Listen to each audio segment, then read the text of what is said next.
Rundebate@gmail? Yeah. I didn't get it. Can you say that one more time, please? Yeah.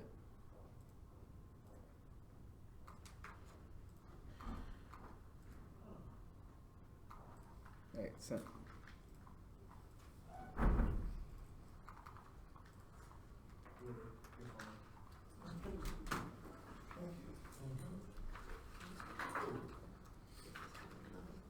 Yeah, I'm good. I already pressed start. So there you go.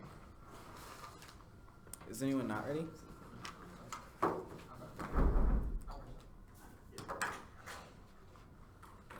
Is anyone not ready?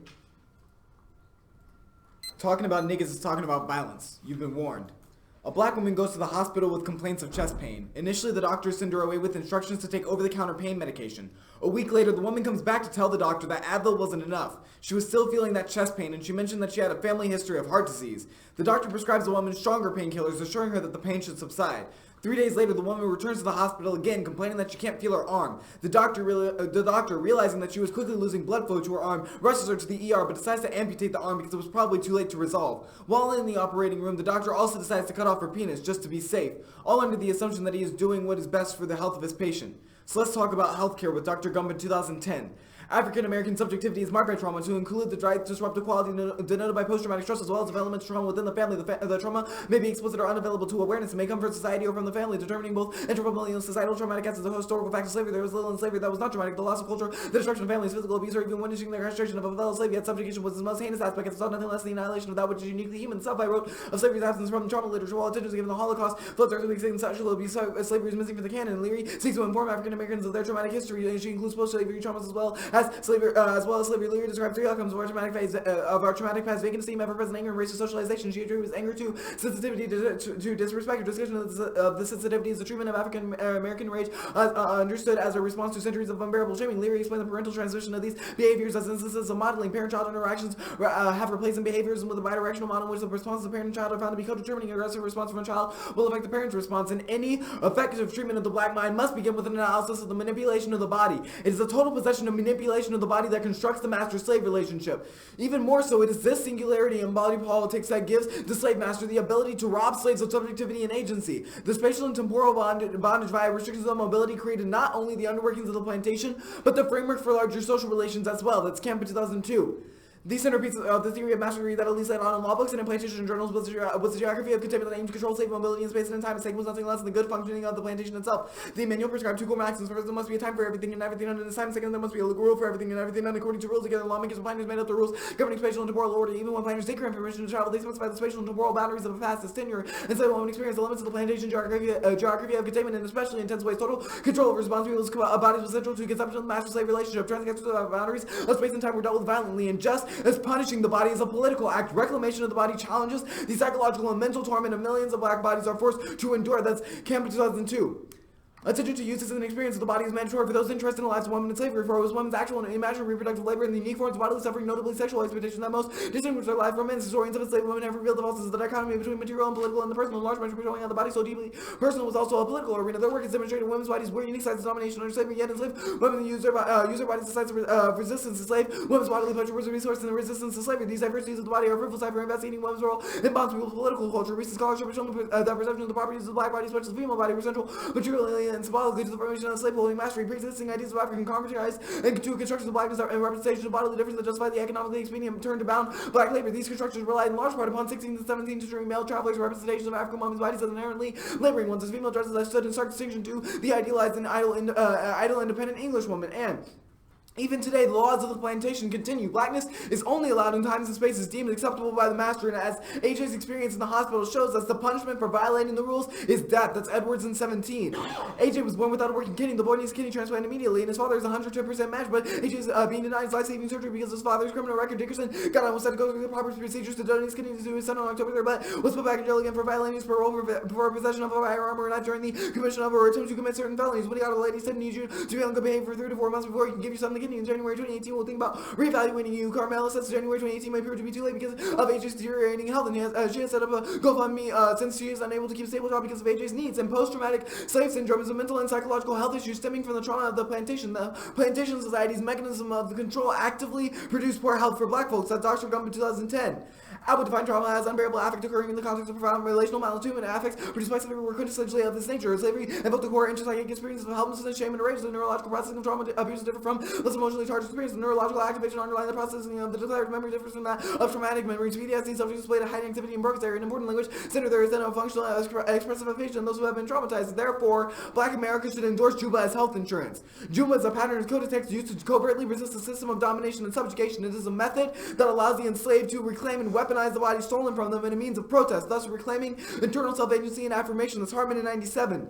The collective assertion of need politicized the longings of the enslaved and challenges the privatization of subordination within respective plantation households. Yet it is the insistent and unthinking expression of Black need that largely defines the critical labor of the performative and subordinate politics characterized by the impossibility of decisive autonomy. An example is commonplace. Juba eliminates the politics of new Juba. There is both counter-investment in the body of sight, a pleasure in the articulation of needs and desire. Juba's code to text protest, utilize rhythm and nonsense words to cover for social critique. The content of Juba songs examine the relations of captivity, appropriation, and domination, the divine slavery, and address the needs of the enslaved. The most important characteristic of Juba's pattern and rhythmic use of the body was the song generally song and act of resistance and air descent. The guys playing sheer nonsense. Solomon Northrop mistakenly characterized them as mini songs composed rather for their adaptation to a certain tune or measure than for the purpose of expressing any distinct idea. And Juba is a body politics of choice. It is the only means of effectively grappling with the master's white gaze and commodification. Any alternative only fuels white paternalism. That's Campbell 2002. The 19th century plantation system was a symbol for a larger social relation, so the importance of rules containment went beyond plantation and efficiency and issues of production, seeking to restrain black rights even further. Some planters use plantation frolics as a paternalist mechanism of social control. Plantation parties were intended to seem benevolent. Most of these sponsor frolics were supposed to control black pressure by giving a periodic approved release. Paternal slaveholders accomplished goal by attending and surveilling the parties. Indeed, the most important component of a paternalistic plantation party was legitimating the presence of the master. Holiday times are the dual purpose of giving limited expression to and restraining their bodily pleasure in time as well as space. And Juba also provides a method of communication and organization to build black communities centered on the spiritual and material fulfillment of the enslaved. That's Abdullah in 2009.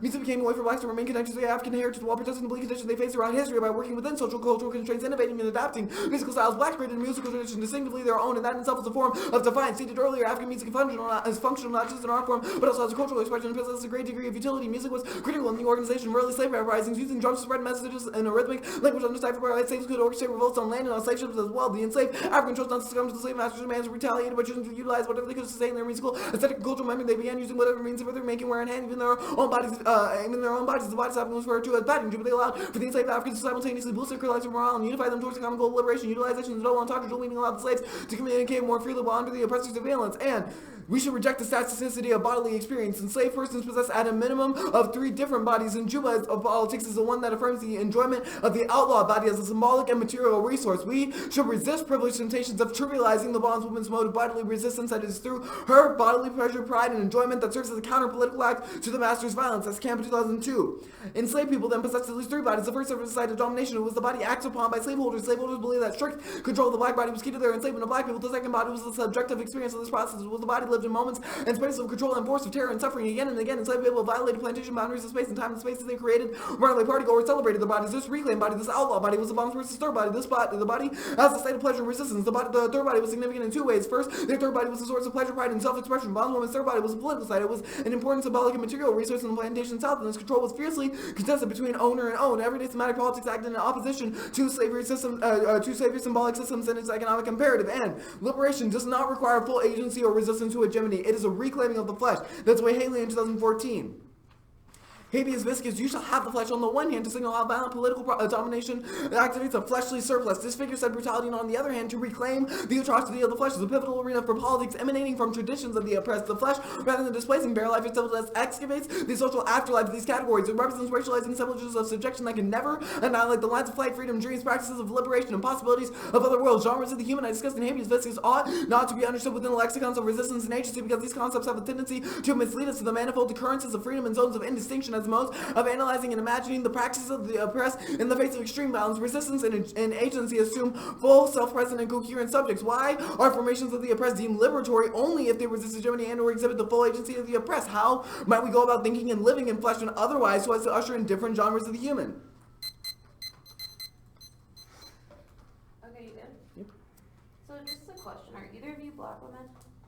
No. Either of you identify that way? No. No? Okay, cool. What is Juba? Juba is a body politic. Is a what? It's a body politic. Okay, what does it do? How does it work? What does it look like? What do you mean? So Juba is a body politic oriented away from the forms of control of the master on the plantation. Right, what does that body politic look like? Is it the reading It of the money see? doesn't. It doesn't look like anything specific. Black people are always already performing juba. If black people are always already performing juba, why do you get a ballot for that method if it's the squo? It's not the squo. They're always already performing. Yes, so I'm assuming Willie DeVane and yes, Jason are doing yes. it. I did say that black people are always already performing juba. Our argument is not. Our argument is not that juba is the status quo. Our argument is that investment in juba, investment in that body politics, investment in that third outlaw body against the control of the master is good, and voting AF is an affirmation of that. Cool. So can juba look like different things? I mean, like, again, you say look like. Juba is a body politic. The way that body politic Right, manifests body can politics be can in different manifest ways. in different ways. So can it look like different things in different people? Yes. Yes? Okay, so if black people are always already performing it and you're presenting a method, why do you get the ballot for your performance over it versus my performance of it? The argument is not that I get a ballot for my performance of Juba. The argument is that our endorsement of Juba as a strategy for flipping the script of control of domination of the master over the slave, the stripping of agency and subjectivity from slave bodies on the plantation and reduction of black bodies to flesh. Juba is a counter-political method where it is a body politic focused on endorsing. Are you just saying you get a ballot for presenting what black people are already doing? No. Because I should come up here and be able to say, like, niggas are already wearing dashikis, give me the ballot. Like, no, it sounds like you're that's making not, this a non-unique that's claim. that's not our argument. Our argument is not that we should get a ballot because black people are already performing Juba in the status quo. Our argument is that we are an endorsement of Juba as a mechanism to reverse the script of control of plantation society. Okay, cool. I'm going to move on. On your camp evidence, it says Juba is the only way to reclaim bodily agency. If some people feel like they can't access Juba or they don't feel like they identify with Juba, are they just shit out of luck for being able to resist? I guess that depends upon what you mean when you say they don't identify or feel like they can access Juba. Juba is a way of orienting oneself towards towards the body. No, you're not saying it's a method. You said it's the only method. So I'm saying, what if people don't? Yeah, our argument is that Juba is a body politic that affirms that is the affirmation of the freedom of the black body away from the master's control. When you say it is not accessible to somebody, I guess that begs... Who is the master? Because you say white gaze, white master. Yeah, our argument is that the master in terms of like civil society is people with levers of power. Cool, white. that's cool. It's going to be one off in case.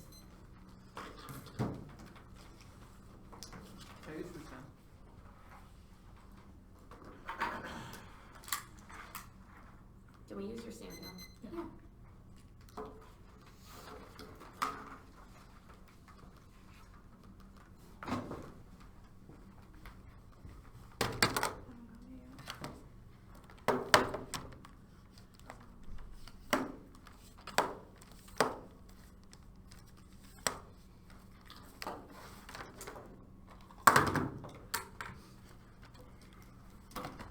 Can y'all hear me if I'm like here?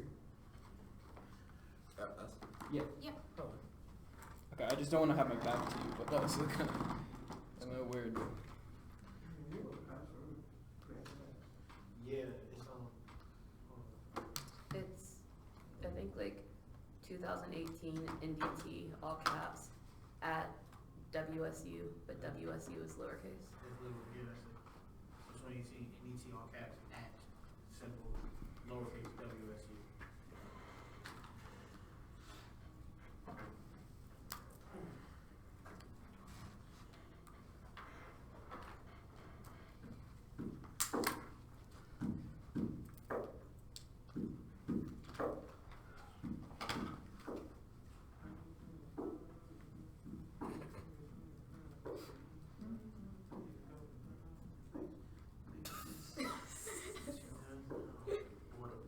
So are we all good then? Alright.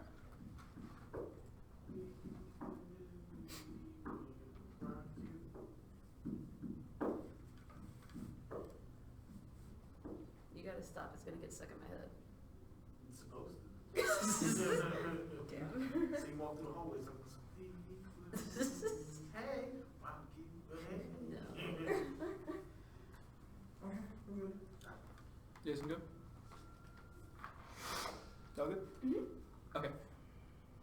First off, the idea that epistemic resistance is all that is needed to erase the material conditions of disability towards the individualization of response. See verse 6. The attack on identity by social constructions designed to liberate individuals constrained by social precedents and tempting to see disability as a product of bad matching in society in some bodies, because it is often the case disability also frustrates theorists of social construction because the disabled body and mind are not easily aligned with cultural norms. These include favoring performativity, corporeality, describing social success in terms of intellectual achievement, body adaptability, and active political participation. The push to link physical difference to cultural constructs, especially ideological ones, that make disability superior. Cultural theories abound with the glossary of the body. Second reason, theoretical emphasis, performativity, heterogeneity, and determinacy, privilege to disembodied ideal of freedom, suggesting emancipation from social codes and norms may be achieved by imagining the bodies as subversive text. These emphasis not only incompatible with the experiences of people with disabilities, they mimic the fantasy found in the medical model that disability or material into as long as the imagination is free, describing illness, a defect of imagination or willpower. The theories of the diseases are caused by mental states to be cured by willpower was an index of how much is not understood by the physical terrain of the disease. The realities force of the body and the physical nature of any disease represent a reality untouched by metaphor, and their description of Juba as a necessary precondition to larger communal politics requires the performance of competency. See Pierre in 13 disabilities constituted by active affective labor, the intensification of competition for the absence those which cannot move quickly, efficiently, the force to be cut, aestheticization gains center stage here, the performance of competency is necessary. Third, what is needed for full participation to protect the right sort of image, desirable body, subject to the phenomenon of marketing, self-transformed communication, community disabilities, most obvious examples of disabilities marginalized here, but they try to perform competency to normalize fashion, allows all the same people to be exploited. The current paradigm marks the overshadowing importance of affective production and manipulation of affect required context and proximity. Affective labor produces affective feeling, passion, even a sense of connectedness. The creation and manipulation of affect essential community disability thus threatens subjectivity by being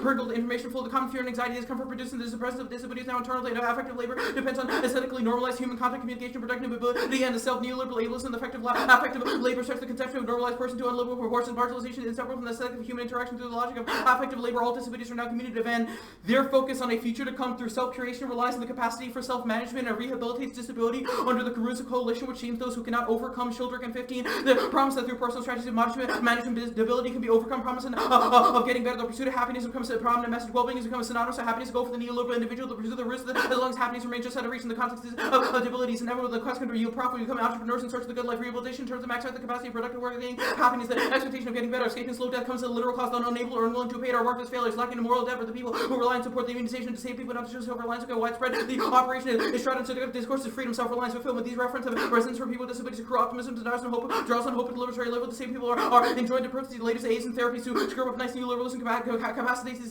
those disabled who can afford to be included. The trope of the able disabled remains inspirational, but appears to include no one. Is for all the stress and inclusion of self-realization measures just have the opposite effect, a diminishing level of social engagement, becoming socially isolated, reducing activities they engage in for medical appointments, and volunteering. This front counter the ideal of more active communities, recapacitating the individual without taking a wider social political context in account and keeping the neoliberal imagination that we are all in this together. McIntyre's case was individualized. The hopeful mainstream fit in anxiety, caged by insecurity, created antagonism toward people with disabilities, generation that knows is not getting better. The demands to scapegoat the rational image and save people willfully using impairments to gain access to scarce resource. Only they put into place all be well placed, no widely shared fears that living on is not quite getting better, and the impact is internalized ableism and psychological violence. Campbell in a psychological power must be traced in particular peculiar turning of a subject against itself. The process of subject formation cannot be separated from the subject who is brought to the being through the very subject process of the history of him called an injurious names and body. The words enter the limb crafted gesture by the spine, how these slurs accumulated time, disseminating the history, taking on the semblance of the natural configuring and restricting reality. Pearly contends to be a hostile member, mentally to separate my existence with the existence of my disability posture and type of Cartesian dualism, simply separate beingness from embodiment. Also disregards the dynamics of subjective formation, whilst the outputs of subjective variable, the experience of impairment enables context can and does affect formation of the cell. The fleshy attachment appears locked in a state of negative view of impairments. It is a simulation that matters. The subject simulates what it's like to be disabled, whilst morphing ableist imperative performs a new hyperreality, being disabled, unwilling, performing ableist and disabled people become complicit in their own demise, reinforcing impairment as an analog ontology. The alternative is a radical failure in opposition to the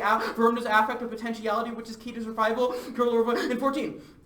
The aspiration was progress, more emancipation, and my happiness that attempts to articulate the object features of a moment when every citizen feels happiness. Happiness is troubled notion. The promise of happiness, cruel optimism, having structures, dominance, falsity, positive energy, recruitment, logic, so you should be happy. The promise of happiness used to justify the pressure of the disabled through ideology of ableist conditions to live individual, the possibility of vision, utopias, necessary, the harmful impacts of attachment, positivity, and disability, challenge the theories of disabled identity, or the positive affects necessary to foster a confirmed understanding of disability, symbolic violence embedded in the recruitment of positivity, offers us the opportunity to think about disabled negativity can make failure useful for epistemology. Disability is richer failure. Disability is infused with negativity is a critical strategy, rupturing ideology of pure rehabilitation, overcoming the inflict violence, disabled energy to make possible desire for survival, the compulsory nature of optimism, hope, and success preclude the realization of the failing before of survival, failing normative prescriptions, imagine other goals for life and for being imagined, designs of solidarity with where an optimistic future creates space of abandonment for subjects who never be offered a fantasy of the good life, disabling the normative forms of knowing can offer resistance to grow hope, the director desires, and to evacuate a future. No case.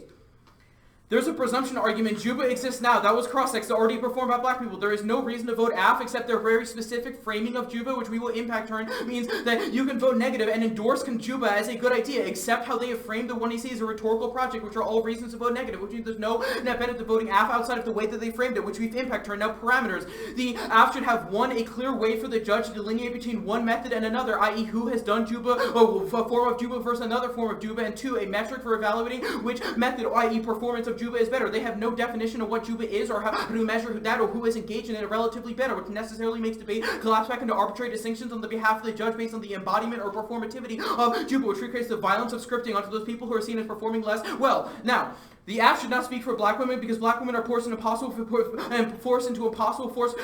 position of forced community labor for survival, but simultaneously blamed for this a capitulation to anti-blackness. Ms. Dual remedy has depoliticized the gendered nature of their labor to be seen as coded or not coded. Hartman 16. When the productive labor comes to the views absent gender differential, women's labor falls into the counters outside of the strike of the black strike. Black women refuse to work in the plantation, and neither the future nor the flesh abolition embrace their labor as math and freedom of only ways conceived to remedy to one delta is proven difficult. The same like black women's labor than rounders and ruiners or back laticos, and where exactly is broken mother still in whiteness for the strike is possible to measure as the power back to lay black women conscripted to roll their part of the care for the white household force of permanent punitive labor necessary for the white families expense their own descendant into relations or independence labor for those subsistence position that is referred to violence labor and neglecting the hours of certainty to refuse with impossible domestic fit in what visions encourage her to run if she's still awaiting mere survival's achievement if you intend to impose another burden of black female flesh liking a placeholder for freedom is never lose sight of how she arises and once she relatively thrive her roles and fix the provider care for the very mode for exploitation and their conceptual frame of whiteness and their tags as the master's white gaze and white master is a liberal move to innocence because violence is not marked by a deviance from whiteness but a constituent of humanity and value found in opposition to black death, which is the AF gives cover to the violence of non-black people in opposition to blackness. Aronson 16. Blacks considered to be constitutionally denied symbolic membership in civil society such that no analogical bridge exists with which black language war position the junior part and section according to non-black people. The exclusion of blackness and humanism means not whiteness or white supremacy but humanity is the black structure and antagonism of black flesh and humanity understanding of its own value is coherent only in so long as the measure against a killable object but of black flesh. You want me to say anything else? I have 2 minutes. Do you have anything else to say? I don't know. Do you want to No.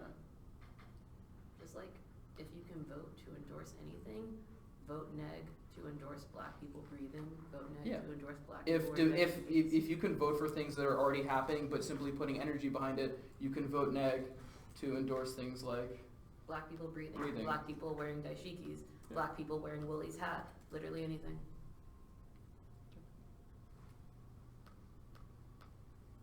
We're good. You good? Alright. Your last argument was to endorse black people breathing, wearing dashikis. I guess why are those reasons to vote neg? I don't understand why. It begs the question of the necessity of the ballot to voting out. So you have endorsed the project of the AF. Why is that a reason to vote neg? No, we did endorsed not. The project of the AF. We've endorsed other projects We of endorsed, the status quo. Okay.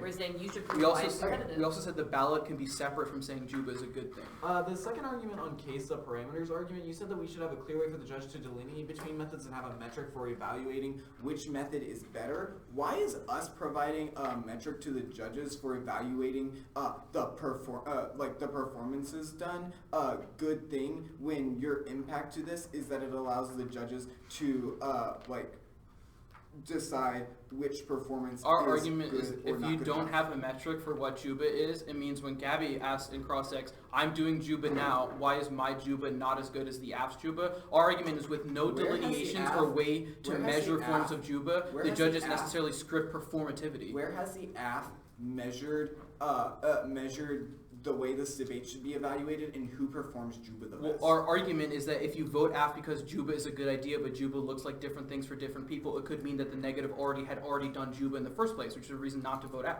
Because Right. it means articulating I guess- that this Juba is I better guess- than this Juba. I guess in the context of this debate, should the debate focus on who performs Juba the best? Our argument is you should have clear, objective standards what does it which mean? removes performativity from the Does evaluation. the neg provide those standards? Our argument is that you have failed to provide it from your method, which it would make no sense for us to define how you have defined your method. When you talk about providing standards for evaluating performance, doesn't that... we don't think performance is good. Our argument is on methods. You lapse into performativity absent that. Okay, the Hartman card you read that talks about the labor of black women, I guess, where does this, first of all, what is the link to this argument? And second of all, why, Yeah, what's the link? Well, the first top half of the Hartman evidence talks about historical examples in which black women engaged in sort of refusal of work, refusal of their relationship, but they were still scripted, even by other black people, because of patriarchy, as having not resisted enough, not being coded enough, not doing the right form of opacity, because they were blamed as willfully inviting the master to assault them. That's Hartman's exact example about why politics has to start from understanding gender as central. Okay, I guess last question because I'm running out of time. You talk about the alternative being radical failure. What does that mean in terms of Juba, where we are saying that Juba is self-affirmation? Our argument is that failure is the failure to become normate, which means that there could be forms of affirmation outside of the concept of normativity. To become normal? Well, We're fine. We're gonna take some breath.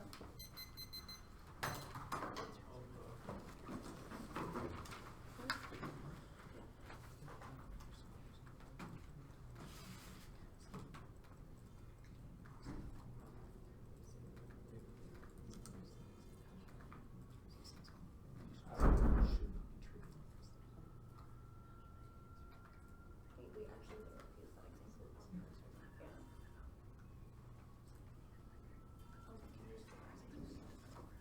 yeah.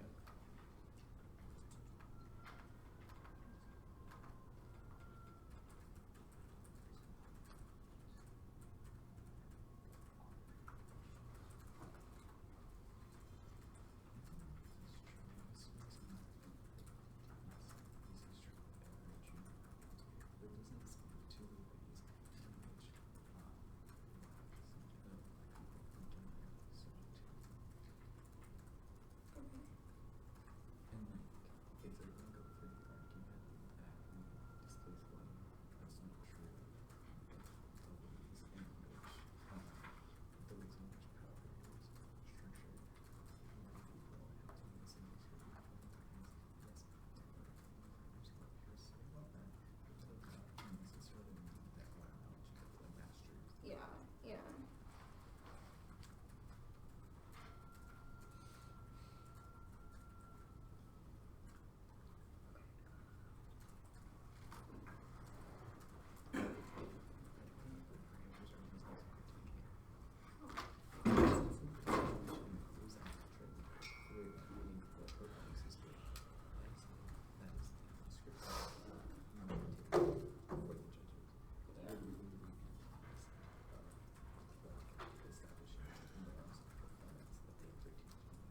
Yeah, that makes sense.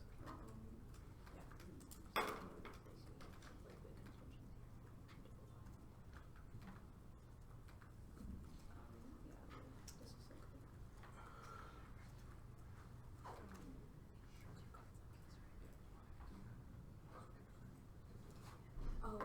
Crap, let me add that really quick.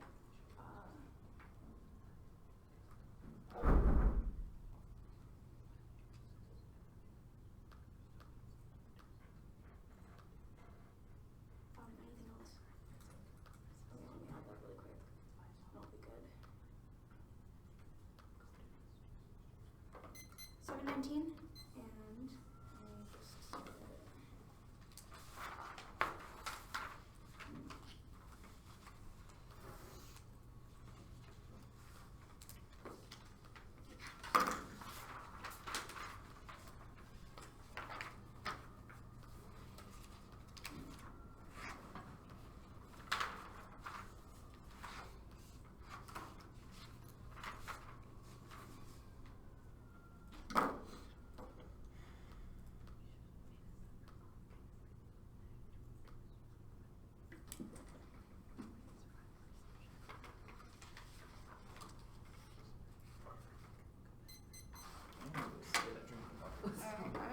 I'm gonna go to the restroom then.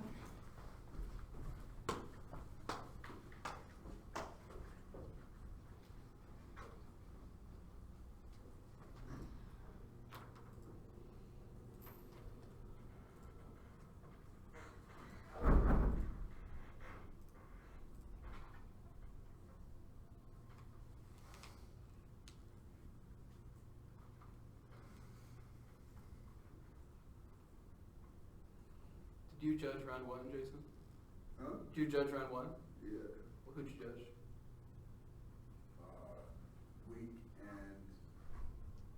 Week AW and UNLV-AK. Who won? Who won? Oh, who won? Week AW. Yeah.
Oh, I have an annoying question. Anybody happen to have a pen that's not the color navy blue or black? Yeah. I do.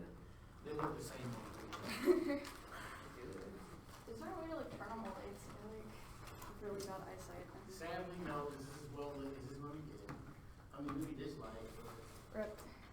Look, that red light look like you got roaches inside. Is this okay? Yeah, it's fine. It's like close enough.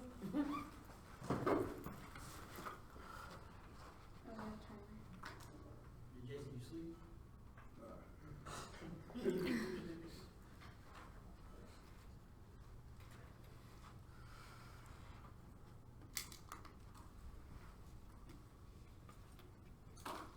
Are you gonna eat the fruit basket?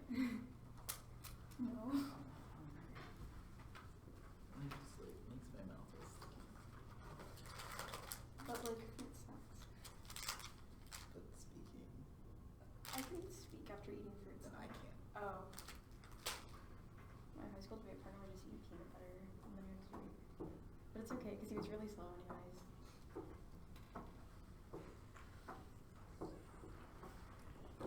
I say that like I'm not slow.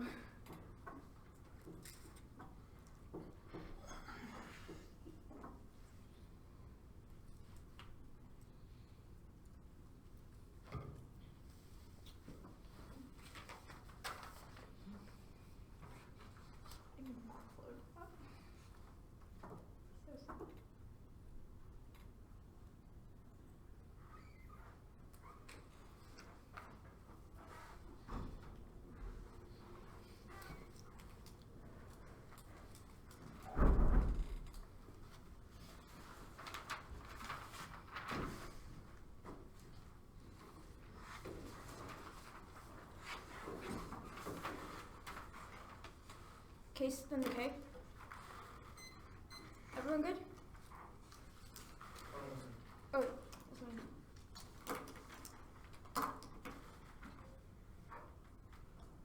We're good now. Okay. Good.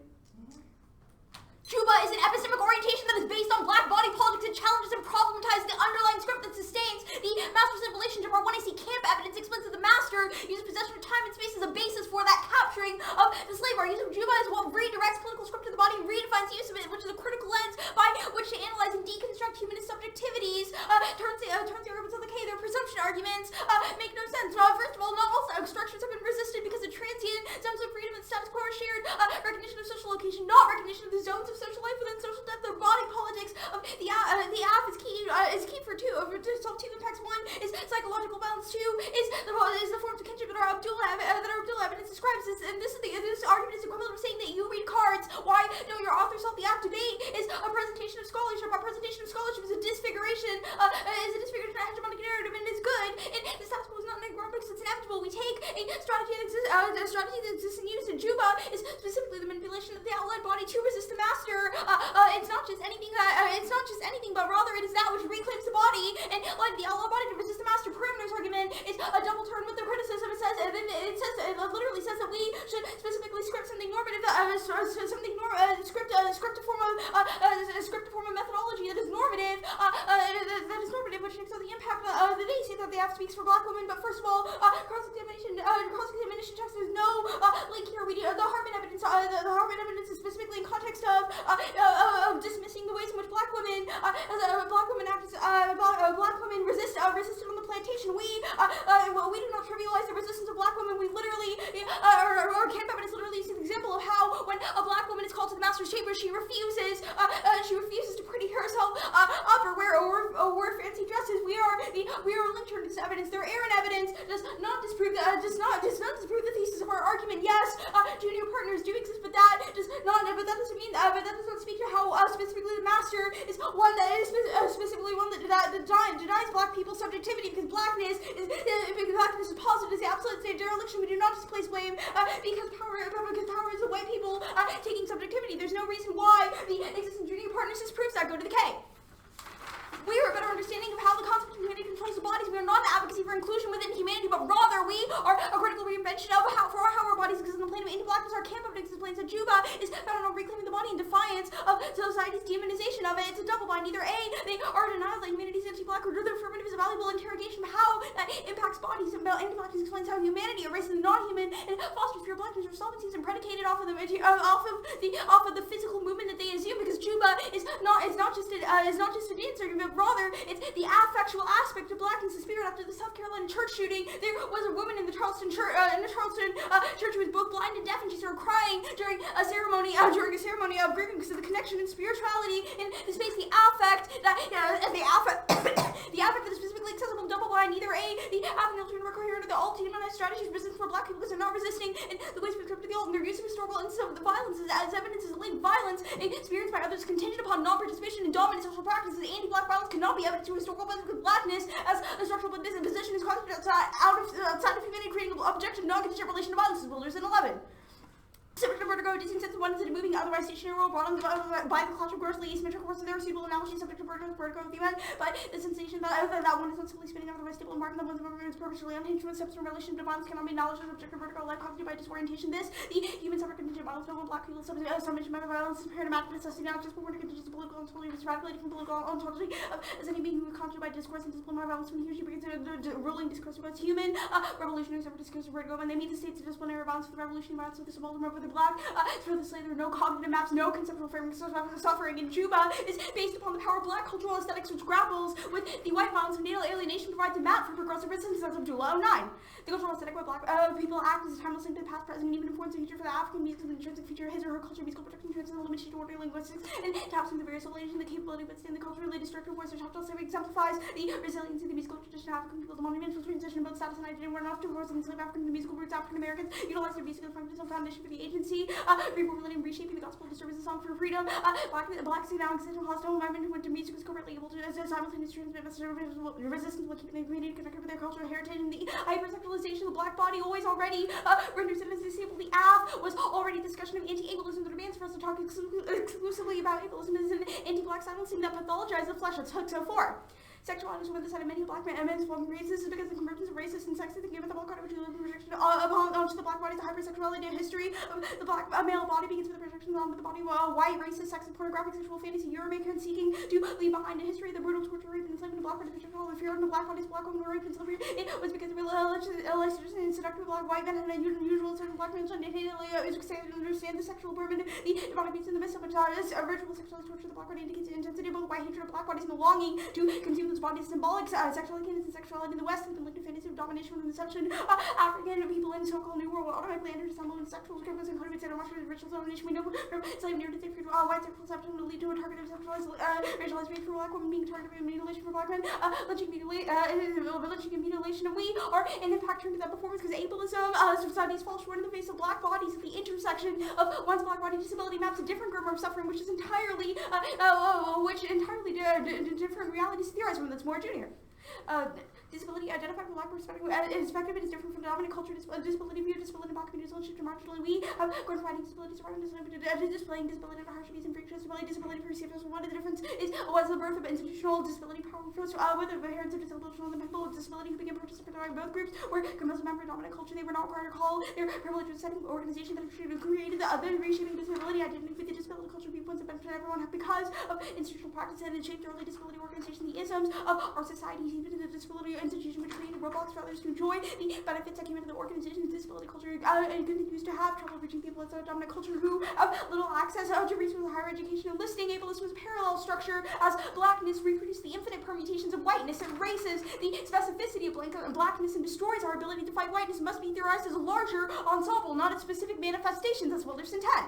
The diversity of whiteness is profound. There are no fixed position within its spatial capacities, and that the ensemble is a question of kinds of white bodies are mobilized, universally simulated for prostitutes and catalysts, 180 degree ethical universal whiteness, and an ensemble signified possibility to named whiteness is internal mediation limitless, what cannot be named or predicted with the text coherence of the ensemble. The ensemble is the same thing that guarantees ensemble coherence, the thing that threatens the coherence of destruction of the black. Diversity of whiteness depends on the laterality of blackness to maintain its internal diversity. Whiteness exists on a vertical plane where differences ethically managed blackness is possible to rank human with animal and perm.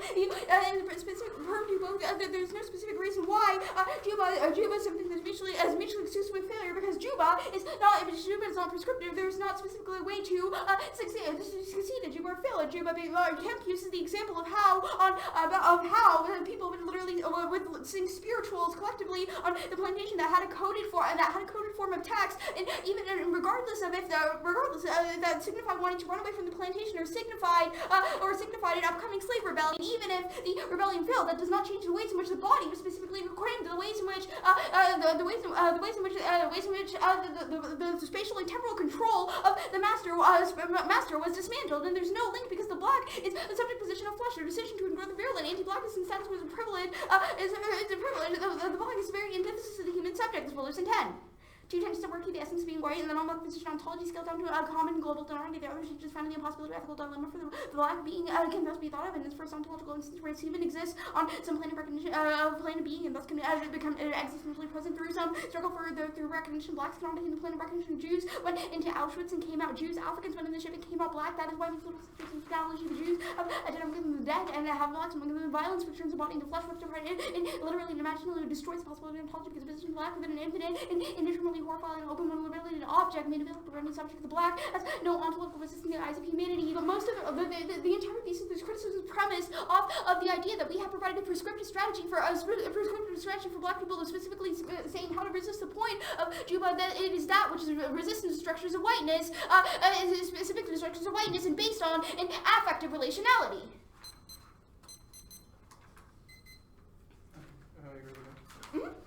Okay, this Abdullah card is about how, music transcends linguistics to a sort of commonality that people know without really knowing. How do you know that people are tapping into that? How do I know that affect exists? No, how do you know that people tap into this beyond linguistics, soul of the people connection So through music? I think that Abdullah doesn't just specifically talk about music. Abdullah is talking about affective connections. It uses the example of music. Affect is something that cannot be commodified. I use the example at the top of the Tracy of the criticism of the Charleston. How do you know that someone's in it or not in it? How do you know whether affect has materially been? No, how do you? I'm not asking about materially good. I'm asking you. You say people connect in this affect. How do you know if someone's in it or not in it? What do you mean by in it? Because the Abdullah card says that there's forms of communication that transcend language, transcend linguistics into this form of connectivity. Are included within that communication? Yeah, how do you know when someone's in it if it's beyond language? Abdullah's argument is that the way that we know that black folks are included in it is because that communication through affect happens at a level of black aesthetics. So it's other black people that read them and say, yes, you are in it? It's not necessarily black people read them. It is a communication. I have another question. What is on a conscious coded level? text? This is in context of affect. I have another question. What is Sure. coded text? You said spirituals are example of coded text. What is coded versus not coded? I mean, we don't necessarily draw a distinction between that which is coded and that which is not coded. Our argument isn't specifically that this thing has to be subversive and not known by whiteness, right? Obviously, No, but you made an argument about it's not intelligible or something. I'm asking you to explain that. Sure. So the defense of the when I say that something is not intelligible, I do not mean that it is something that is not physically seen. Who is it not intelligible to? So we're specifically talking about the ways in which the master had the ability to control the spatial and temporal abilities of the slave. So it's not intelligible to the master. So the affect is unintelligible to the master, Wow. i.e., when our camp evidence uses the example of when a slave woman was called to the master's chambers and she would refuse to pretty herself up for the master. That is an example of something that Who's is the master, that's who's the slave? resistance. Who's the master, who's the slave? Yeah, our argument is that in terms of the plantation society that was formulated after the Middle Passage, the master the master is and was white people. Your argument that junior partners exist and are No, Are I'm just junior saying- partners not capable of denying subjectivity now? they are parasitic on So then why on are that they not master-slave also relationship. in Wilderson's understanding masters? They're not. Because the 2AC made a right, rhetorical right. distinction at the bottom of the case flow, which I heard, and I know Right, everyone right. heard it, which is that white Right. people are masters, not junior partners are not. Junior Why? partners are whitened, and the creation of those subjectivities are that which is defined in It looks like based you're just on trying to relational defend your blackness. subject position, but thank you. Okay. Alright, Yeah. 10 minutes, right?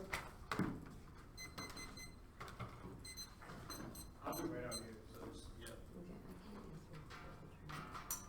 you won't. Yeah, sure.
Oh, okay, so like 440.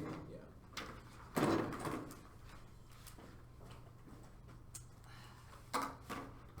Don't go there. No. I just want to be here.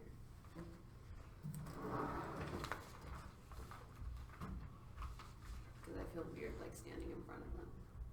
It was a little weird, but Yeah. it's awkward.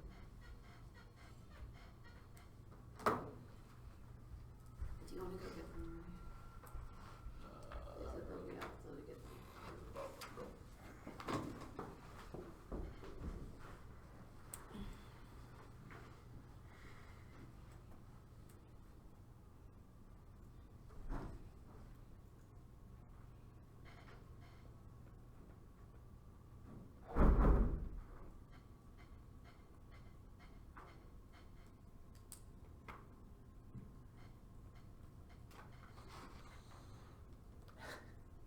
What? What? You're thinking about high school and Oh, Q was negative still? Yeah.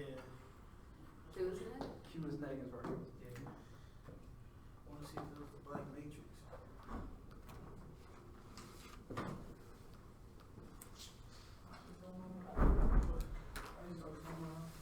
How she doing? Okay. I like it, bro. When she was talking about Rooney the last time, we was together. Like, that white boy cool. What? His mama. You met his mama? Really? Oh my god. Oh, she's so nice. He was the only white person in the neighborhood. Okay, it's just gonna be case. You said just the case? Yep. Hold on one second. There are no cards, right?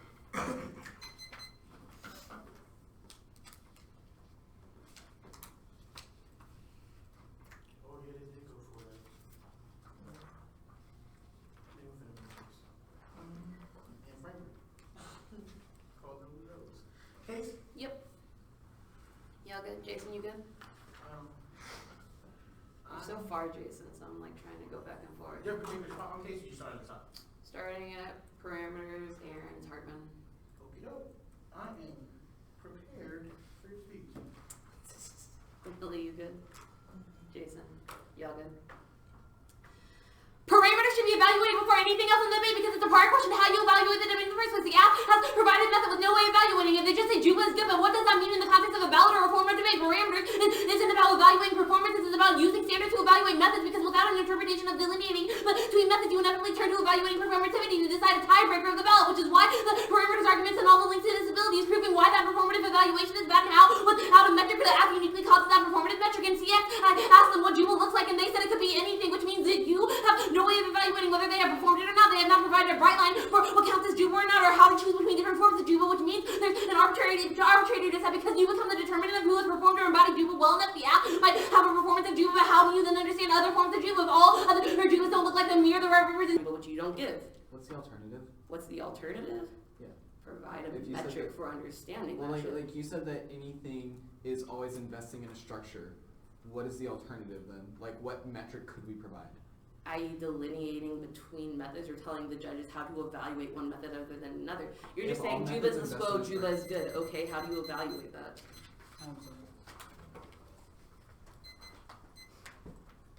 Are there any cards? Yeah, there's no. Okay.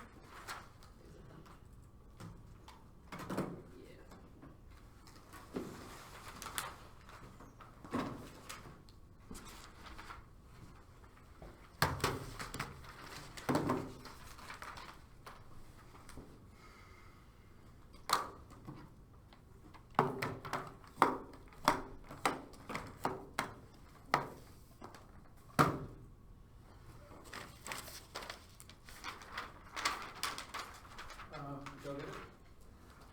Let me just play. Yeah, I just got it. Okay, it's the okay.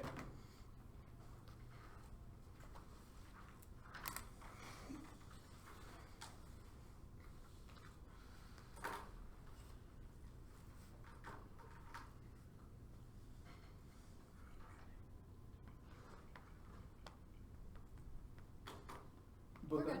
We're all good to go? This is the case, all right? We're all good? Alright.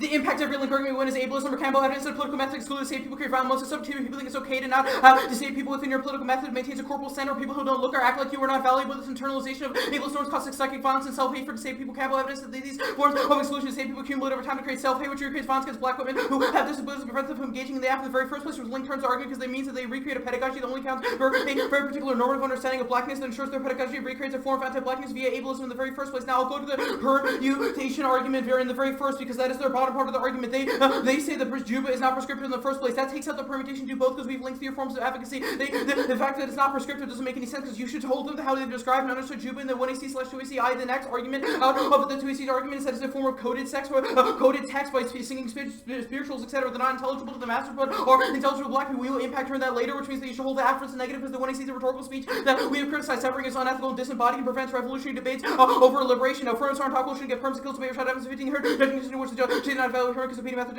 makes sense of the work. So firms on top of firms on the resolution clear with negative competition competing methodology serve to board check on alphabetical firms or firms takes unlimited unpredictable to the top of those and unpredictable unlimited response to the proof to be allowing the firm to be on skill unfairly excuse the debate in favor of because the cursor and avoid the topic still requires the negative specific link and that's a specific firm. Therefore, there's good reason should not to open for some permutation. There's accommodation to set the perm asks to say people to ask for inclusion rather than being proactive necessarily puts the onus on them to ask for their own inclusion career and particularly for disabilities and individual problem the false responsibility reactive rather than proactive accommodate disability or accommodation them to the notion of access to disabled individuals problem the result of disabled required to take responsibility for those access issues that are institutional problems. Now, the next argument I'm going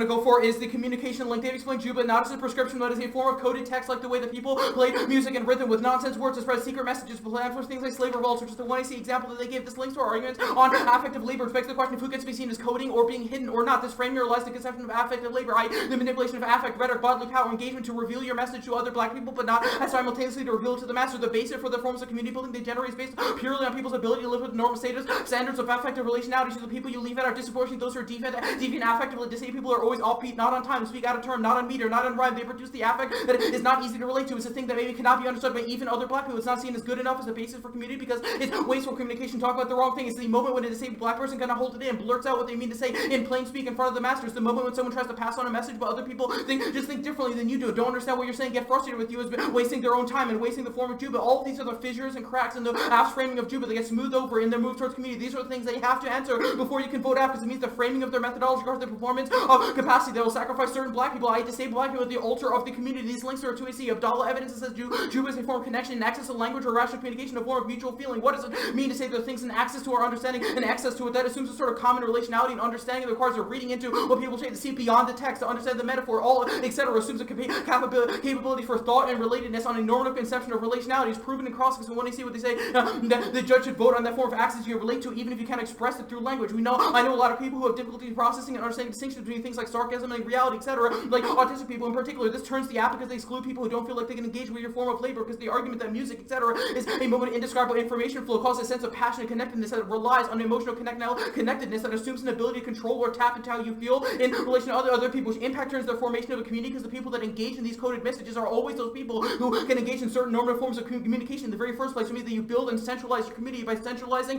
those who are able and foreclosing those who are not from engaging in the conversation. The next link I'm going to go for is the mandate link. Their argument that Juba is key to generate forms of agency and self-affirmation through participating in coded speech that you can resolve forms of psychic bonds. This puts the onus on people to engage in your community to resolve forms of psychic torment they suffer under anti-blackness. The app tells people there's only one solution, only one way to the psychological bonds, which is the way they tag their 1AC cards. But you have to do Juba. This means the app people they leave behind are explicitly left to experience toxicity, which even which is the toxicity, which no one wants to leave this drive to cope with anti-blackness alone, which means they engage in the forms of community even if they don't feel comfortable. Our CBR evidence is a shockingly specific criticism of this in the first place. The impact is the self-help because the app replicates a bootstrap log that tells people to simply suck it up and engage in their communities. How queer people learn to engage in churches that are so violent because they yearn for a form of communal love, even if means separating their own form of life from the people they're in community with. It turns the case, which is the second impact. This means that people who don't want to do Juba will force themselves to because they see it as the only move towards freedom because the alternative is being left behind cope with anti-blackness all alone. Maybe disabled black people who want to pass on code of speech will try, even though they know they'll have a hard time delineating between what is legible or illegible, so they actually maybe reveal too little and be ashamed, or as not trying hard enough, reveal too much and open themselves up to violence by revealing their plans to the master. The telos of their political project makes its completion ironically only impossible because the app has framed their method as the only possible method in the 1AC. Now, their first Wilderson card by historical instances makes no sense because Wilderson uses historical instances in red, white, and black and analyzing structures. Like he talks about films and the things like the Dred Scott decision. You also mentioned those in the 1AC, which means that you also link this argument. B is that every one of these cards on Wilderson assumes a political ontology that blackness is society of absolute negation that swallows up other forms of black difference. They argue you can never analyze disability for black people and how it operates and intertwines because, quote, there are two different realities of violence. The two state has increments, or this frames disability as a contingent violence, or anti-blackness as a sole-hold ontology. It ignores the way that blackness functions as a non-ontology in gratuity, i.e. a black disabled woman faces gratuitous violence not merely in her blackness, but also because of her ableism and gendered violence is made necessary against her to affirm her humanity. This framing of gratuitous violence flattens black suffering and mystifies the alternative framework you should endorse is onticide. I'll read this card at the very end after I go to the alternative debate. Their next argument is that black people are disabled. This argument, the argument is not that white disabled people aren't treated differently than other black disabled people, but this may be metaphor. Actually, I'm not even going to read that card.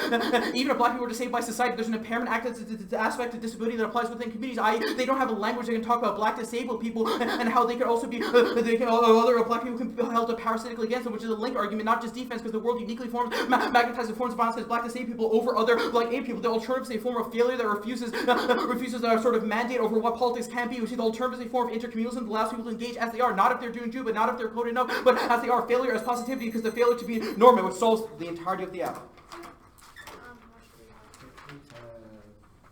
We have like 719. 719. Okay.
Okay.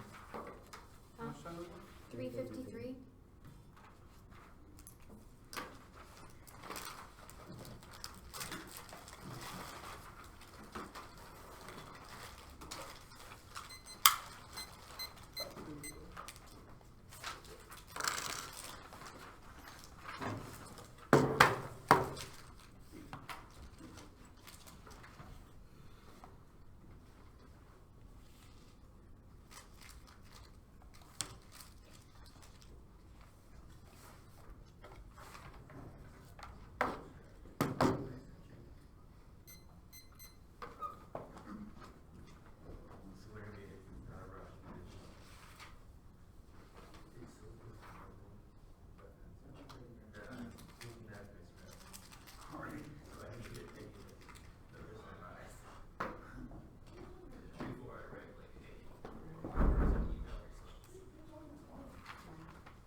Joe, why is the picture for the YouTube video is this an otter? Is this a bear? What is this? It's a bear cat. That's actually a bear thing? cat, Yeah. big red bear. Yeah, that's just my YouTube profile. So that's an actual thing? I thought Bing just completely made that shit up. Because a bitterang is the actual name of the animal. What is it? A bitterang. There's a real animal. Yeah. But Bing Did you can say a actually use bitterang? A bitterang is the name of the animal. I'm hearing that wrong. Yeah. I thought you did it because big red bears and we like cats, so you made it one. But No. No. That's a real animal. That's the bear cat. Okay. The real bear cat. We have those in Texas. No. I just love that cheer. It's my favorite cheer. Okay, it'll be case in the K.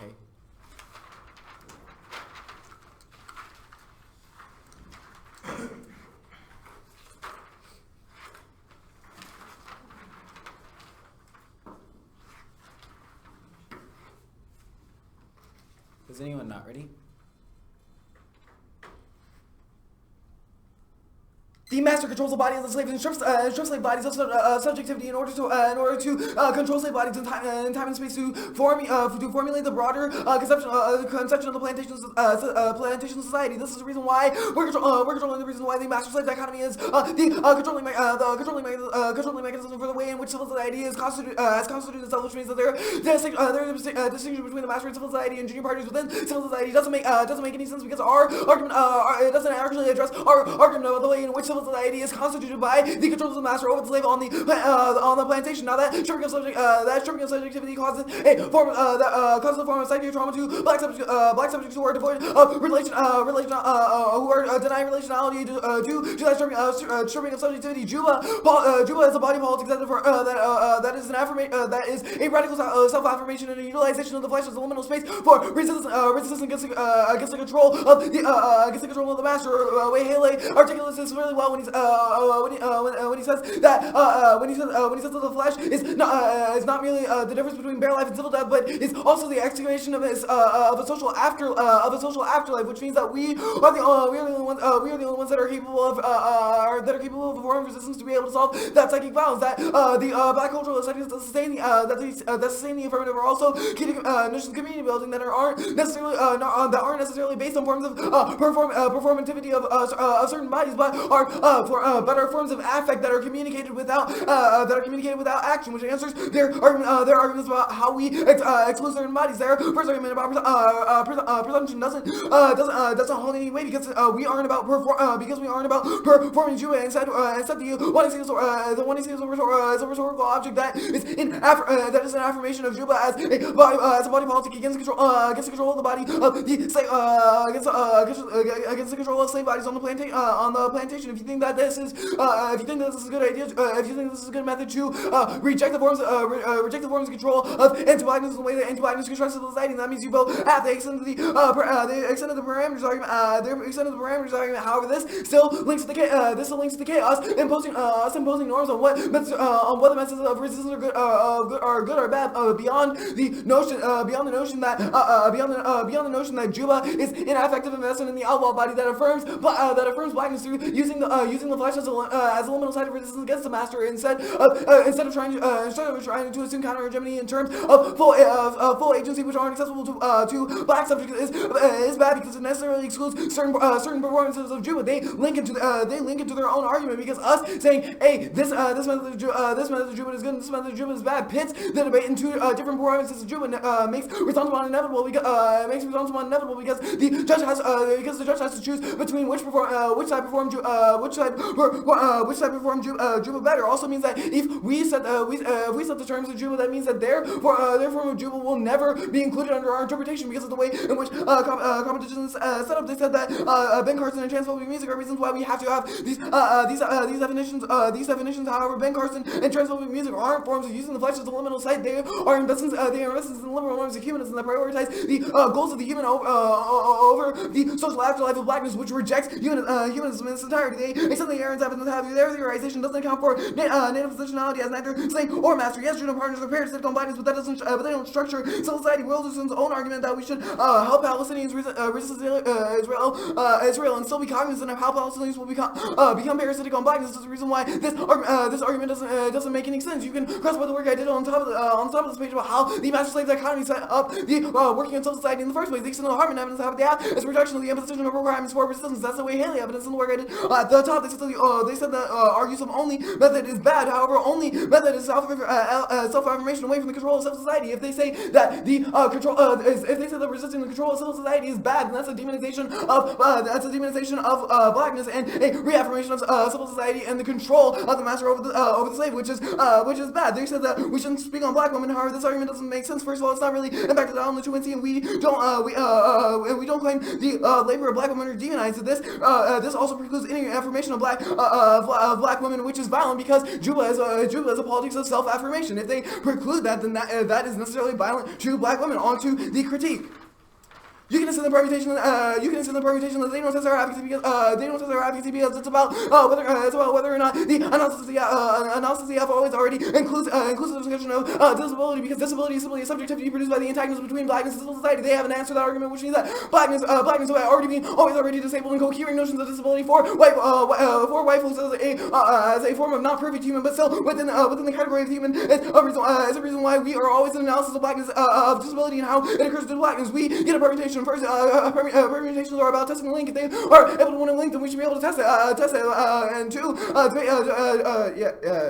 now the permutations able to solve either the permutations are able to solve because we're already in the discussion of how disability manifests itself, and thus our resistance to the way resistance to civil society's antagonism is a resistance to disability, or it means that the alternative always demonizes black strategies of self-affirmation, which is bad and necessarily affirms civil society, which means that their disability critique is only a white form of politics that posits black on black violence as the reason why we should prioritize the needs of white disabled people over black self-affirmation. You can see Google evidence here that black cultural aesthetics address the question of performativity because it's not about necessarily performing an action, but rather about the ways in which blackness is able to affectively communicate emotion, i.e. the blind and deaf black woman in Charleston who is still able to feel the active affect despite being blind and deaf.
Yeah, I am.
Niggas really stayed up, cut down car yesterday.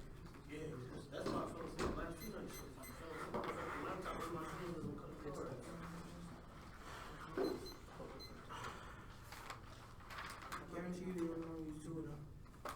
You give them 2? Huh? I don't think they use none. I think we're gonna talk about it in the You said we're gonna talk about it in the generator get broken. All of my favorite politics strategies. I'm like, oh, other strategies, bro. Every strategy I'm always do. Right, like, no, we got policy adjacent views, like, nah, we do. Okay. It's gonna be the cave in case.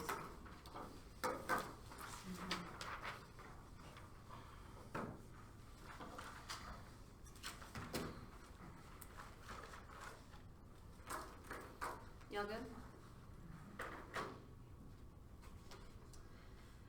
I'm not gonna go for the alternative so they don't get a permutation because it's just a test of competition, but we're gonna go for the links independent case terms because I massively mishandled them. Cutting out the 1AR, the first I'm gonna go for is the blackness is disabled. Rhetorically, their 1AR argument that civil society created disability is new, and a historical argument is that voting out doesn't end civil society, which means that you have to analyze the way that ableism operates, even if it moves toward ending the world, which again, they do not do that, but also the negative versus disability was equaling that blackness, but just like you should vote to be able to consider the way that your method can be harmful to black disabled people. We never contested theories of power, merely testifying methodological approach, and their approach justifies the form of flattening the upper pessimism does that we have indicted the way the 1AR says that black people are always already disabled. We impact her than the 1AR as being this form of flattening that puts some forms of anti-black violence as more important than others. i.e. the app would say that the black disabled person is simply black twice or disabled twice, which does not make any sense. Our argument that blackness is always already disabled makes it impossible for black disabled people to ever articulate how they uniquely separate forms of violence because people like the app will just say, well, I am disabled too, which is why there's a distinction between how civil society views black people and images of black people used to view themselves in modes of self-affirmation. Their self-affirmation is rooted in an idea that it denies the existence of unique positions of black disabled people and is an independent impact to the app because it justifies ignoring intercommunal violence between black people. I hate how black able-bodied people to articulate themselves away from black disabled people. It's not just how civil society reads blackness as a disability, but also how intercommunally there is still a distinction between those two forms of violence. I have blackness and disability, which means that they never have to form a community building from that Juba because they uniquely exclude the existence of black disabled people. Is an independent diss to the affirmative that you can just vote now. That on now the communication is that the only consistent explanation of the app is that it's a form of affective connection between black people that is performed in such a way that the masters can't read it. We have impact during this argument. There are arguments about Juba as a coded text that can lead to larger community change requires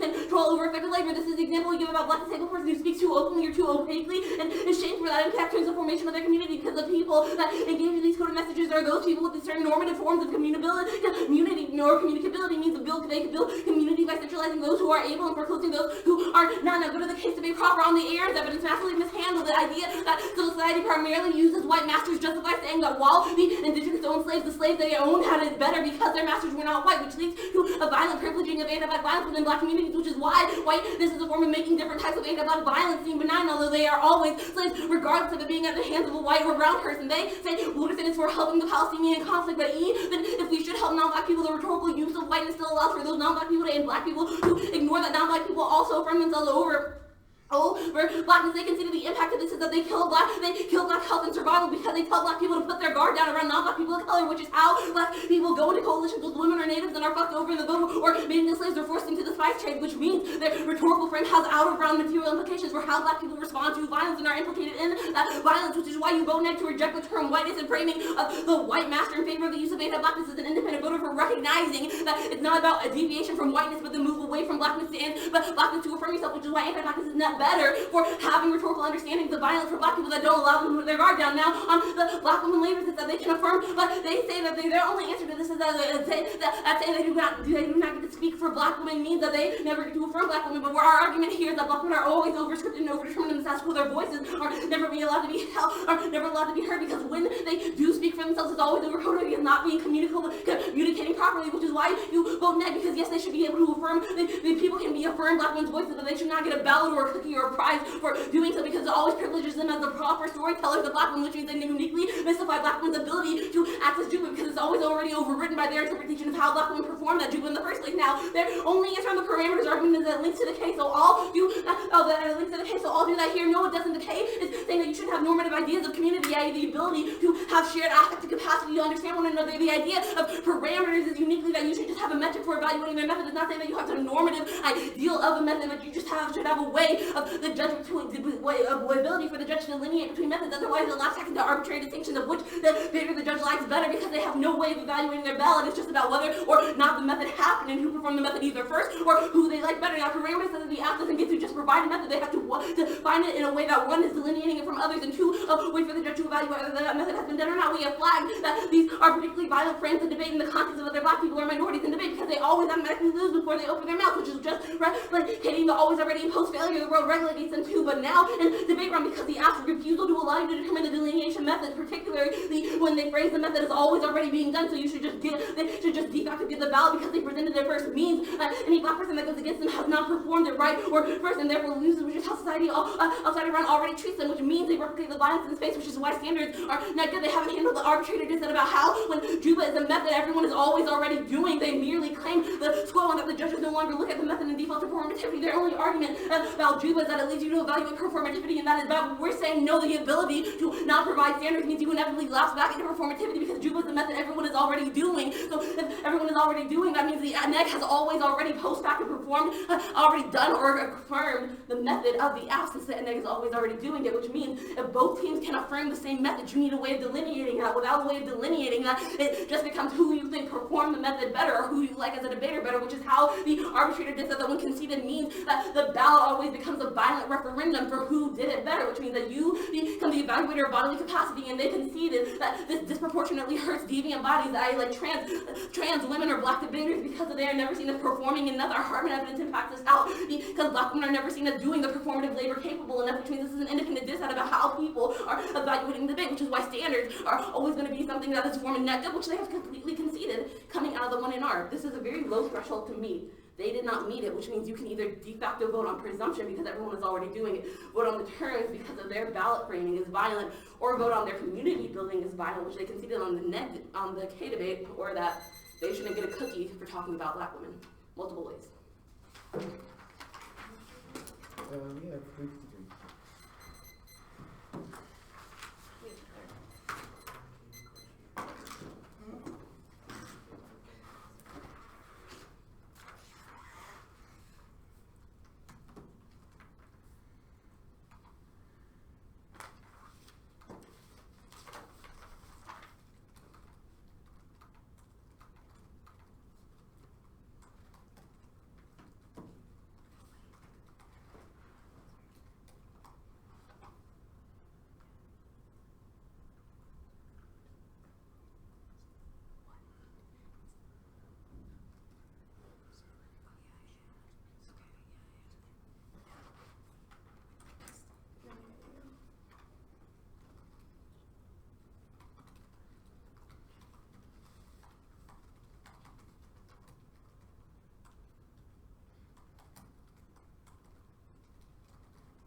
turn the brightness up on your computer?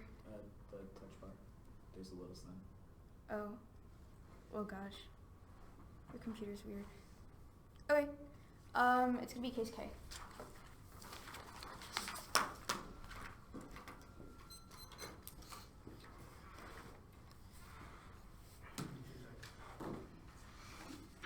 Everyone good?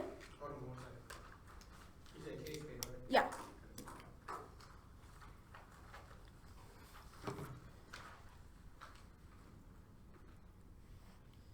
Everyone good?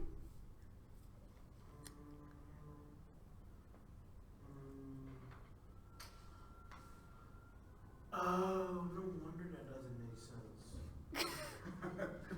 Case K. Yeah. Yeah, okay. The two and R flows are different. I'm sorry. Yeah, I'll like signpost and stuff. Okay. That's fine. Everyone good? If we win the risk of the Juba is a good methodology, you are going to vote affirmative. I'll start with answering the junior partner's argument. We are a description of the internal link to the argument. Our argument is that the antagonism between black and civil society is necessarily constructed by forms of control of the master over slave bodies, stripping them of subjectivity and reducing them to black objects is what sets up the foundation for the plantation society writ large. The conception of junior partners included within humanism is cohered through that form of the control produced by the plantation. This argument has no way to talk about native positionality, which according to Wilderson, neither in a position of slaveness nor incorporated with the human because of the nature of ongoing native genocide. That is specifically in context of that argument in E3.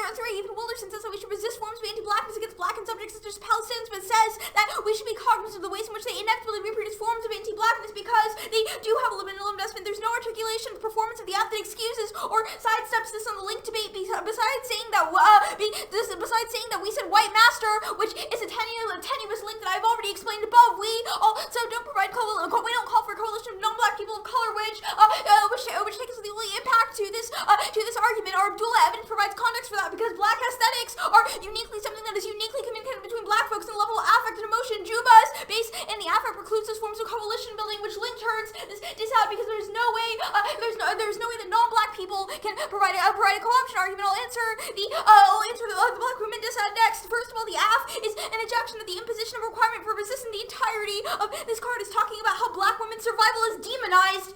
That's not the argument that that they have turned this into in the 2NR. You should stick them to specifically what Hartman says in this card. There's no reason our reconception of resistance doesn't move away from the demonization and trivialization of the bondswoman mode of bodily resistance. Our camp evidence is literally talking about, sure, we should not be rewarded because black women did labor, but that's not what your ballot is signed for. You vote AF because it's an affirmation of Juba as a body politic for black folks, and divestment in the form of control and master in favor of self-affirmation. Their own parameters argument about how this should be a question of competing methodology, not performance, means that if you think that there's a risk that the affirmative is a good methodology that provides a method of resistance for black women, the black woman, you're gonna have to hear affirmative anyways. Now, I don't think the parameters argument makes a lot of sense here in context of the fact that we are an endorsement of epistemic orientation. Juba is how the body can be how the body can be used to resist these structures of whiteness. Their argument about the arbitrariness is sad.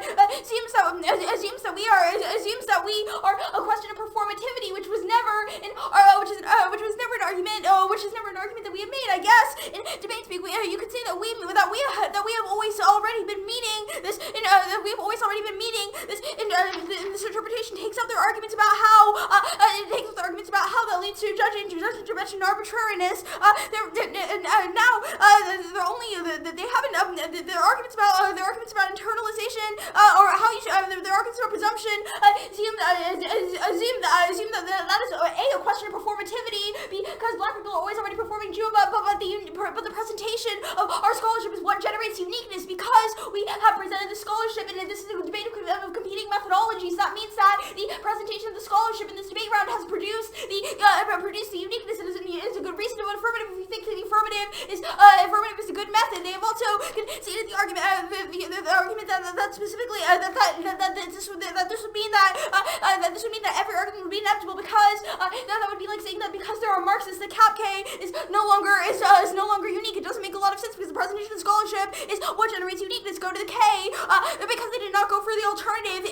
You do not provide a grammar to discuss the grammar of the black disabled subject, which is an independent, which is an independent reason why presumption is gonna flip out here. They misunderstand what Juba is. They have not addressed our Charleston example after the Charleston church bombing. Specifically, we used the example of a woman who's both blind and deaf, and there was a community grieving process service happening where everyone was singing and mourning and dancing. But this woman was blind and deaf, and she could not hear or see what was going on. However, she started crying because of the affect. Affect is something that cannot be commodified. It's something that cannot be commodified. It is something that specifically is unique. It's how when Zach was little, his parents taught him to nod at other black people in the hallways, which is a unique form of cultural aesthetics, which is unable to be articulated. These affective connections are something that are not dependent on ability or normative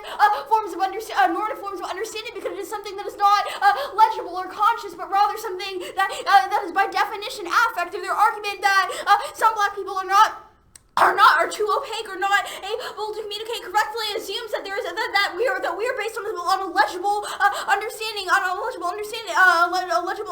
of ways to communicate. But we have impact on that model of communication because we say that there are many ways in which Juba can be used, many ways in Juba can materialize and be used. Another example is how on the plantation when a bondswoman is called to the master's chamber, she cannot physically refuse to go, but however she can find ways to resist, like refusing to pretty yourself up or holding yourself stiff, which are all methods that do not change the fact that on the plantation, but do provide some degree of reclamation of the body, because the thing that sustains the plantation is that temporal and spatial control. Juba is something that they have not been able to provide. They have not provided a specific link to the affirmative, because they have not conceptualized or really described the ways in which Juba occurs as an affective process, which link turns this argument.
see what Ryan said?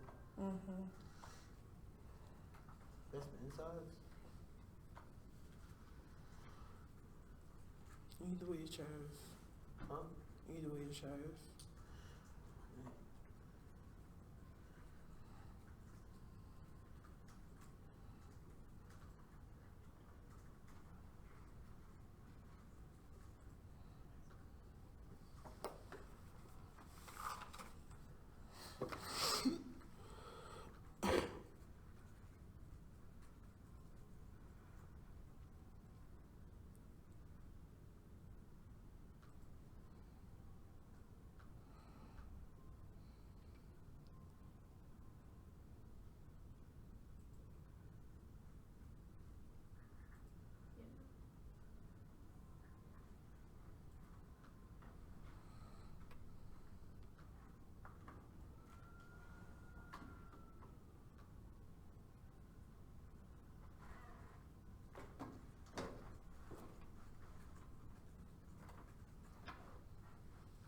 Come in.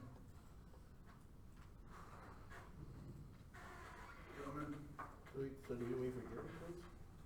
Huh? Do we wait for Gary to send us an email or something, or do we just? I think you just disclose and hit a publish button somewhere.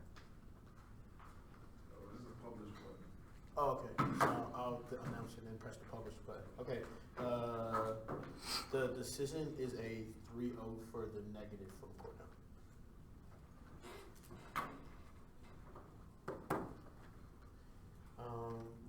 Okay. I'll go first. I think that the easiest way to the ballot for me would be this parameter stuff to sift through, but I don't feel like looking through my flow that heavily, so I'll look to the other parts of the debate that I think are a little harder. The two arguments that I think I end up voting negative for are one on case page and one on the K page. The one on the K page is this communication argument or this impact disad argument to affect. I don't think that in the 2AR, I think the 2AR does a lot of job to catch up on this question of whether or not blackness as disabled papers over forms of ableist violence. So I think that like the story about the blind woman, you know, all these other things, how that kind of explains how Juba probably accesses that part. But at the same time, I don't think that there's ever really an answer to this inherent criticism of communication and affect as communication, as well as affect as relationality, because I think that Rooney in the 1NR and Gabby in the 2NR are particularly good at explaining how because of a lack of affect, because there are ways that which affect does not register to each body the same way, that creates a type of disjunct between the ability to produce a community that would paper over and allow for ableist violence to happen intracommunally, which I think is never responded to. And I don't necessarily know why Juba, because I think that this is the reason why Juba as a method is bad. Even like a lot of the arguments are about the form by which you engage in said method. I think this is probably the most responsive to the method, especially if this method is all about creating affective relationships, which I think the negative has posited a criticism about how that creates some external form of violence. I think I could probably like look to this blackness as disabled art, because I think the 2AR response to it is hella new. But I do think that the other one just is not answered. The second argument that I think I vote negative on is just like, I don't know how it ended up just becoming the junior partners argument, but like I labeled this argument as whiteness is a bad marker. And I think that the implication is that when we identify whiteness as X, or whiteness is the thing that we need to deal with, and it ignores all the other kind of textures of violence internal to that. And I think that one thing that really persuades me is, first and foremost, the fact that this conversation shifted to about why junior partners can be violent, but we can be helpful, which I think kind of gets to the crux of what Aaron's is actually talking about in the first place, that we're ignoring, and there's something unique about our relationships. And secondly, is that the answers that you're giving in the 2AR and the 1AR still uses the trope of whiteness to be like, well, the white master is how we should engage, or, you know, whiteness as an institution. And I think that still links back to the offense of the Aaron's evidence, which the impact to me is, you know, you force black people, or not force black people, but tell black people it's okay to put their guard down, and put their guard down even when you're amongst your partners, where historically speaking, there is violence arguments that exist within said relationship. I don't think that there's ever an answer to the second level of this, which is a criticism of your rhetoric, right? I think that this is really what it is, a critique of rhetoric, not necessarily a critique of your positionality. And I think that you get too caught up on that positionality, who I am kind of side, and not enough of a response to this indict of your rhetoric. Because essentially it sounds like a float pick argument in my opinion. It sounds like your rhetoric on whiteness is bad, we should use anti-blackness, solves your ass. And I think that you have not answered the dissad to whiteness. I think that the black woman argument could be some sifted through stuff, but that's probably the last thing that I look to, because I don't think it's impacted that well in the 2NR. I think the 2NR goes for it more so as like, this is why black women can't access Juba, opposed to it being like, this is why Juba overdetermines black women's work and then creates violence upon them. I also think that you can make an argument about forcing productive labor, even in a world with, like, literally, like, this black woman, first of all, like, nobody's talking about this black woman from the 1AC until the 2AR, which I thought was really weird, especially this concept, like, this black woman is never given a name. She's just a nameless black woman who goes through violence and is producing a story that we can all come together and be like, this is Juba. Who right? is trans? Right, who was trans, right? Who was trans? And that part never got talked about, right? But all these things get talked about, but then you just literally get to operationalize her body and her story in this round for a ballot and then put her to work. But then but it's like weird. It's just weird that you didn't go for that argument, Gabby, because I feel like that's more like what I would expect from you. You know what I mean? I feel like that argument is more expected. So just make sure that you use that offense, like the fact that they put her to work at the beginning of the 1AC, and then just only bring her up in context of a conversation about blackness and disability on the K page. That's the only time that her work is valuable. Kind of links back to the storyline of Hartman.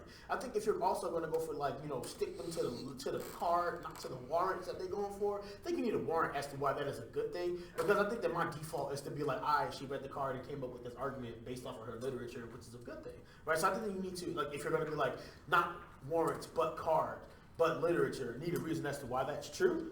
And okay, 3 things I think you can do better to get my ballot, and then I'll stop talking. The first is, I think you need to prioritize a content over criticism of form argument, and I think that you kind of get to this in like, you know, nothing about Juba, you know, none of their arguments are about Juba, right? And I think that this needs to be early in the debate, especially one of your sensitive framing about how, you know, even if the way in which we deploy Juba in this debate may be problematic, the method of Juba in and of itself is still valuable, and you should default to voting affirmative because that content can be valuable absent its form. And I think that, you know, that shifts a lot of their offense out of this debate.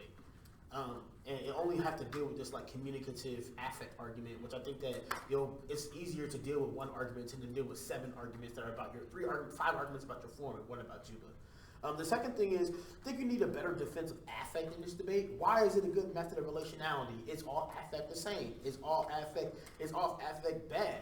And I think that you can even make an essentialist argument that, like, not all, like, I'm not a essentialist argument, but rather, like, you know, you try to, like, demonize the fact that some disabled black folk have used affect all the time, like this, you know, you can point to examples of this, like black disabled comedians, black disabled poets, like, there's a bunch of folks that use affect in different ways. Even if the affect is not the same, there's something unique about a black affect that I think that is worth investing into. R.A. Judy would be where you should start from there and then probably move up. And then the third thing is you need to hold the line on Juba. Give me some concretized examples of what this is. Last time I heard this app when Malachi was running it, it was about a dance, a song and a dance that's supposed to be subversive, right? If that is your method, stick to your method. Because I think that the first couple cross-sexes definitely lend a lot to the negatives argument about presumption and about parameters. Because, like, honestly, by the end of the 2AC crosses, I'm like, what is Juba, really? I thought it was dance. Is it dance? Is it tears? Is it love? Like, what is it? And if it's all of these things, then how do I determine what's good and what's bad about it? You know what I'm saying? And I think that this needs to be a harder stance on, like, why the affirmative affirmation of Juba is good and or why the affirmative affirmation of Juba is unique and valuable. Yeah, those are my 3 things to be better. Any questions, comments, or concerns? How do you think we should be answering the, I guess like the pick out of the whiteness argument? Well, I mean, I think that if you make an argument about why your content precedes your form, or why your content, even if the way in which we've offered the method of Juba may be problematic, Juba in and of itself is still good, kind of deals with that, because, like, even if I say whiteness, it doesn't matter, Juba is still a good method. And I also think that you can. I think that you should probably like. I'm always down for taking hardline approaches on things. So like hold the line on whiteness being a better marker than anti-blackness, right? Like I feel like you can like read some literature, some like critical race theory or some other scholarship about like why whiteness is just a better categorical understanding of the world, right? Whiteness is a more global term, as per anti-blackness is very centered, right? You can make arguments, you know, because there are arguments about why white supremacy is a better register because it affects a lot of different variants, whereas you know anti-blackness does not. I also think some of your arguments about like why strictly anti-blackness like is bad, I think could be beneficial, but you need to watch it because it kind of towards the end seemed like you were going to double turn yourself because you're just like, yeah, there's no room for to talk about indigenous bodies, but like the app wasn't about indigenous folk. Like, you know what I'm saying? I just feel like you want to watch and make sure you don't catch yourself trying to catch them. You don't catch yourself. You know what I'm saying? Any other questions, comments, or concerns? Okay, I guess I'll go next. I mostly agree in like the areas of all things. I guess we can like talk through it a little bit. One is I think both teams have a lot of lack in terms of offense that can be generated in places in where like I think that you have defensive arguments that could have been offensive claims or justifications for why like you risk like having me voting afro neg fundamentally better. Some of the areas I'm going to look at is one is I'm not sure what Juba actually does. Like I know what it is and I know like I've read like most of the literature attached to it that you're reading or reading in response to it, right? The problem is just that you make this question or this concern about body politics without having one a particular embodiment of it or a discussion of what that embodiment looks like. Two, you kind of like Juba's a good idea, which is yes, if that's great, if that's true, I'm not sure what the app does in relationship to utilization of Juba, and furthermore, what does Juba create in response to the kind of like Wildersonian approach you take in the 2AC, right? So my question then becomes like, what does voting AF actually means in relationship to the status quo? I think there's no real significant answer to this other than Juba might be a good method. If that is true, then there needs to be some justification for why the methodology or the framing of the method or the framing of the practice more. So I think Devon is right as well. It's not a question of whether or not the method that we have provided is the best form of it, but Juba as a kind of like pedagogy or Juba as a kind of like a performance of body politics in itself is a good way in which we should orient ourselves. If that's what the AF has to go for, then it becomes a framework, it becomes establishing a framework for why we need these kind of like embodied politics or this body politics as a reconciliation with the master, right? The second part, I think that also, and this is also where I kind of you need to take a strong line, is the question of whiteness versus like non-blackness or whatever the case is, right? I think that the way I view their arguments in relationship to that is that like anything that is non-black has the ability to reciprocate anti-black violence, and that because of that, and this is where I kind of diverge a little bit from Devon, is that I think that they're winning a unique impact. I don't think they're winning the overall claim of the argument, right? I don't think that the junior partner claim, I think you're kind of right on pointing out the junior partner claim, that it doesn't produce a justification for why the AF is bad, but I do think it does produce a justification for why your representations are fundamentally bad in the status quo. I think bad given the status quo and given the particular violence that happens to black people. I think they go for this argument is that like their representations inform us that non-black people should have access to it via their performance or via the rhetoric that they have engaged in as a unit, right? I think your argument to this needs to be sidelined is that like our argument is not that, and this is kind of the articulation you go for, is that our argument is not that non-black people have access to this.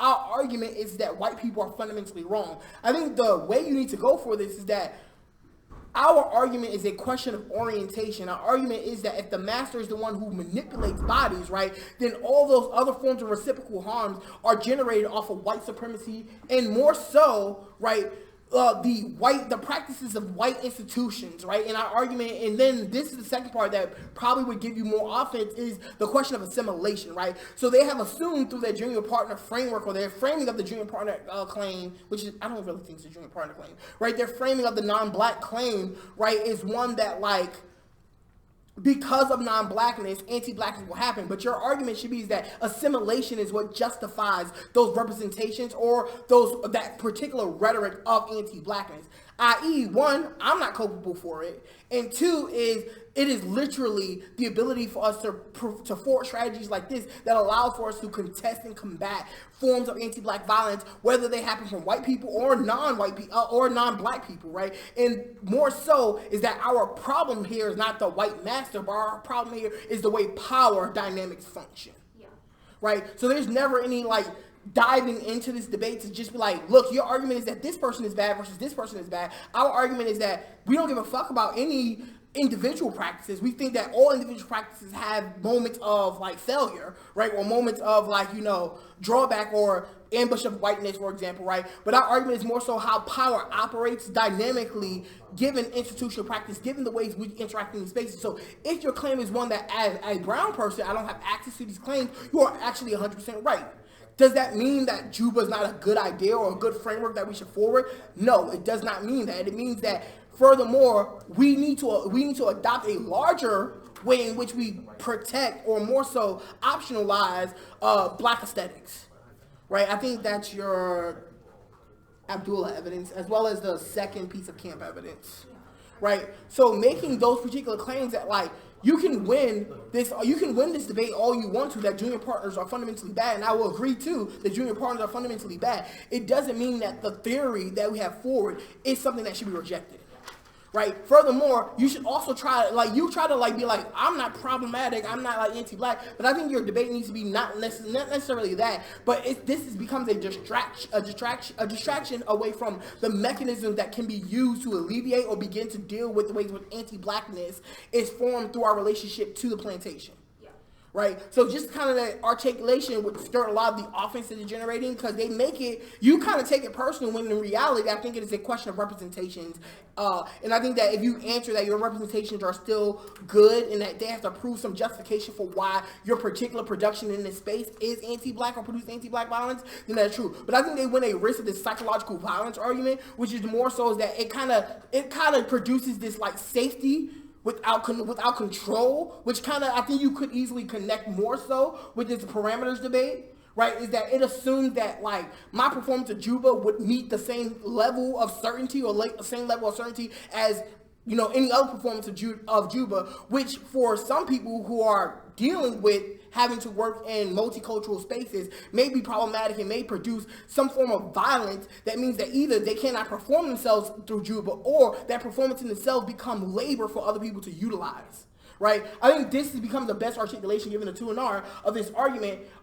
in direct relationship to this kind of like labor argument. I think that the biggest issue I have with the Hartman argument, which is why I don't give you like 100% risk on Hartman stuff, is that I think that you're winning a risk that like they do skirt the question of what happens to black women, but I think that there's not enough offensive justification, right? Because I also thought that the Hartman stuff was a floating pick, right? And I think that it could have been established as such as a floating pick as the like, we need to orient ourselves back towards the black matrix in order to have an understanding of how Juba actually is performed.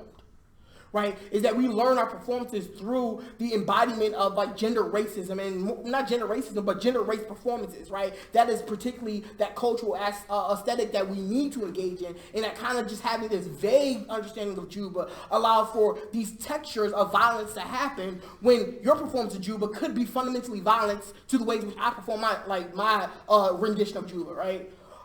Yeah, but I think that there's a lack of offense in generating that that just like on case like offense because more of the arguments sound very defensive in response to the when they see because I still am giving them this risk that Juba is a good idea. So you're not winning a larger risk that like their method is bad. You're winning a risk that their method is not fully accessible. Right. In terms of the off-case debate, I think the 1AR is super light on it, and I think that they could have gone for probably everything on it.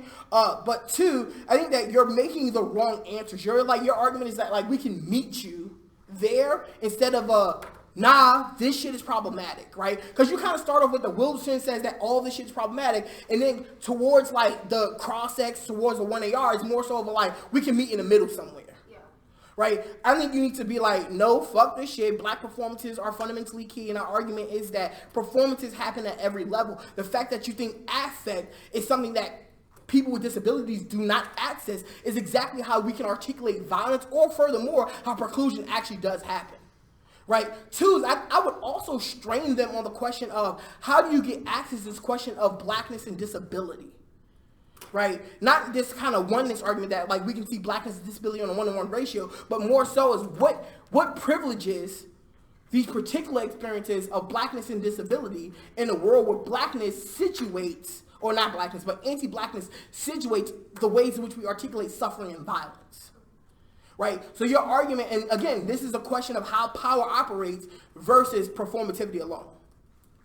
Right? So not only do you got to say the performance is good, but you also have to explain why the performance is necessary given how power currently operates. Right? Yeah, so communications, I think, becomes the biggest disad against the affirmative. I think that they're winning a large risk that not only is the AF not accessible, but that the AF would produce fragmentations given the communities, and giving the communities that fragmentation is what's going to cause intercommunal violence. I think it could have been a lot harder and a lot stronger on the intercommunal violence level of this debate, and just prove not necessarily that the AF is not needed, but more so that the AF would worsen the conditions of that kind of community-based violence where we can kind of like I guess you say pave over the ways in which disability articulates a different form of suffering for black women with disabilities versus black women in general, right? And then, yeah, also, I guess the last thing is I think that, like, both of you are using narrative tools and, like, and analogies, but, like, there's no substantial justification for why these reasons are something I should tip my hat on. Like, for example, like, this whole discussion of, like, the woman who is, like, both blind and, like, and deaf being able to participate in, like, the Juve, right? Like, I don't understand how does that reconcile with any of the arguments that the negative is making, other than to be like, we have an example of a disabled person. Yeah. Right? Which I think just gives them this trivialization argument, which kind of Rooney is going for, but there's not enough arguments to it, which is this whole idea is that, like, you get to render those particular performances as a metrics for why all other forms of exclusion happen, i.e. we can point to this person as a justification for why we are not just normative alone. Right? And that kind of trivialization is what makes it hard for people to either want to participate in the Juve or forcefully participate because they don't want to feel like an outcast. Right? Yeah, so, huh? Also, I don't understand the permutation, and I think my lack of understanding of permutation is just more so I don't know how the 1AC fundamentally works in this scenario. Because I feel like the 1AC is very personalized, and the 1AC is very predicated off of the reactions and what happens in the space versus like this is a standstill alone argument. I think, just one more thing. Well, two more things. First is, I think that the parameters equals links to the K argument. I think that probably could have some weight, but I think that you need to sit on the warrant as to why, like, asking for a particular standard is a requirement that is creating a normalcy or a normativity that links to the criticism. So I think some more work needs to be done there. Second note is, I think that there may be some tension in the 1AC and the conversation of the body in conjunction with the conversation of the flesh. So I think that you might want to just pay close attention to that said tension. Because I think that had this been like I feel like that's the link to Afro-pessimism. Just like for future debates, just watch somebody throwing that in tension. Yeah. I just think about that while we was talking, sorry. You could, yeah. Questions for Willie?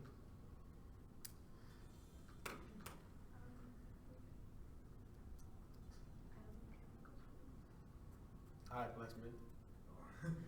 Yeah, I agree with the decisions. It's not really much more to talk about. I think that the biggest issue that the app has is that you have not created this distinction of what the app specifically does. What is the app's incarnation of Juve as it relates to the discussion of Juve overall, which means that you do not get out of these discussions of whether or not people have performed Juve to the expectations of the app, since you have not created that delineation.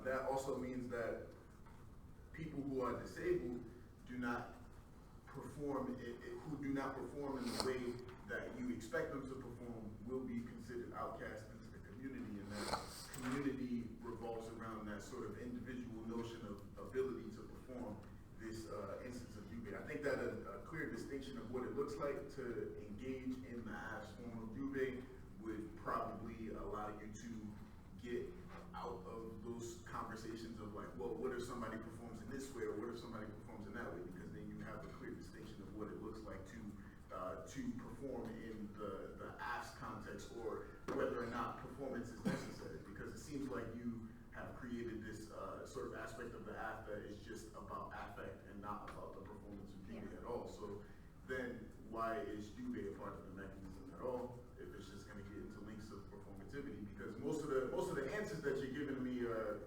basically around like, we are not a discussion of performativity, but rather a discussion of the theory of affect, which I don't really understand in the context of Juve specifically, because that is a performance. So I think that if you want to get access to that, then you can just like not go for Juve and go for affect, or if you want to, like, you have to defend performativity, as Willie said, in order to get access to the terms of criminalization of black performance and et cetera. So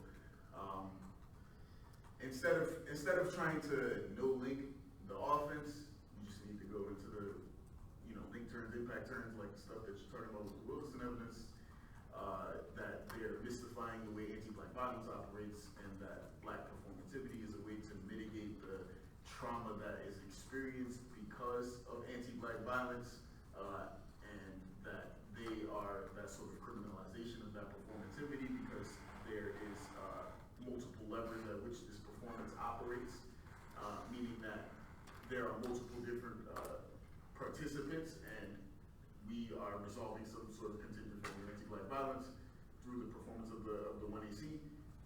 Those all give you sort of impact terms to the discussion that the negative is having. I don't think that there is a substantial amount of work done on like criticizing the particular method of the app, but they kind of get out of that with their whole conversation about how you have not delineated a method that is critiquable, which is the other part of the flow that I look at, the delineation argument. Basically, that you have not created a method for them to critique, which means that they have to critique your performance, and then they have to win that their performance is better than your performance, which creates intercommunal violence within the activity. I think that just earlier identifying the method of the 1AC resolves that question, and having a conversation about whether or not the AF's method is a good idea as opposed to the performance of the app is a good idea would be a way to sort of mitigate the offense on that part of the flow. But yeah, other than that, I don't really have much to say. Last thing, Rooney and Gabby, adversely to what I told them about setting up a framing for content versus form, it will behoove you to set up a framing that's form versus content, and why form is prioritized. I think in this debate you get away with having a bunch of impact terms to their form without really delving into their content, which I think will hurt you in other debates, especially against a team that's like, fuck all that, hold the wall, extinction, the content of the app is good. So I think it would behoove you in the 2NR, or even earlier 1NR, 2NC, set up some type of like framing about why content is second to the way in which we deploy our strategies. Rhetoric comes first, representations comes first, language comes first, something along those lines, about how that is how you should determine your ballot. Cause I think that lets you get all of your arguments about the way in which they operationalize their stuff, offense against that, without really talking about their method in particular. Thank you. So, Good luck, y'all. Good luck, everybody.